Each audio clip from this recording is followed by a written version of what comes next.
We go to Brenda. I accidentally turn to a popsicle. We click use life, right? So I can click on decoy again, right? So I thought because I used life, it was getting me the decoy from that bear, which is why I clicked OK on it. You know what I mean? To keep the bear. Yeah. And because of that, we've lost the entire game. Like, because of that, we are 8 hours into chapter 1 of the game. That's insane. But you can see here, this is it. It last saved at 3:03 a.m. 8 hours 34 minutes in, and that's it. 8 hours into chapter 1 of the game. Now, this is an appropriate time to talk about a review of this game, alright? So here it is, Reepal's review of this game, The Quarry. Where to start? Graphics, amazing, alright? Graphics, amazing. I really liked the look at the character models, and I really liked most of the animations. The mouths are a little big for some reason, but overall the graphics look great, right? Music was alright, not terrible. Story was okay, but it dragged on for way too long, right? I think that the problem with this game for me is that it's so long. Like, this game would have been great at about 5 hours long, right? The fact that it's 8 hours long or 6 hours, whatever it was, it just drags and drags through so many conversations that you don't need to have, especially with Ryan. Like, I'm sorry, Ryan, actor guy, but you were easily the worst part of this entire game, right? Like, my save file got corrupted and it put me at 8 hours into chapter 1, and I lost the ability to finish the game again without sitting through your bullshit for another 8 hours. But you're still the worst part of the game. You know, you're worse than my save file getting corrupted. If you weren't in the game would be better. Like, that is not an exaggeration. Going on from that, the story just drags. Like, you know, you get to the ending, the end credits roll, and you're just sitting there, like, listening to this, like, the most tedious podcast I've ever heard, just for the credits, and you don't even know if you're allowed to skip it or not, so you can get the new game plus unlocked, so you can get your extra lives thing, which is gonna fuck your save file up later. You know, you don't even know if you can do this, so you have to sit through the dumb thing, and then it ends, and you just listen to whack-ass music, and still go, and you can't skip the credits.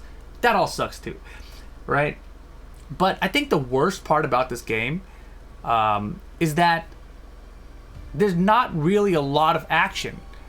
You know, you don't get a lot of action that's exciting, that's like changing up things like constantly. When I played Until Dawn, it felt like action was always happening, like something's interesting's happening, and then okay, a little bit downtime, something interesting's happening. You know, it wasn't dragging like this game drags. So Until Dawn, I thought, was way better done than this game was. This game reminds me of Man of Medan, and Man of Medan was equally draggy. You know, I don't understand what the purpose of making these kind of games drag on for are. You know, is it worth $70? No. Are there a lot of replayable options that you could figure out and have some fun exploring? Yes. I think that playing the last 2 chapters over again is very fun, if it works for you, right? Like, if I got to finish that, like, I'm glad we got to at least see Max and Laura meet up on that island and be like, yeah, we did it, right? But I want to know, like, if Brenda survives there, do we go hunt the white wolf together? Like, I don't know now, and it bothers me because my save file's fucked up. So that sucks, right? But the fact that that's there and it's intriguing enough, like, that's fine. But the fact that even after New Game Plus, when you go back in, you cannot skip all the dialogue, cannot skip all the stuff to just get to the action part, major dumb, right? Like, what the fuck, bro? Like, why you make me sit through stuff I've already seen and played? You already know I did because I beat the game. Like, let me skip it, you know? So yeah, that's a major bummer on that front. Yeah, I think it's hard to rate this game. I think it's probably like,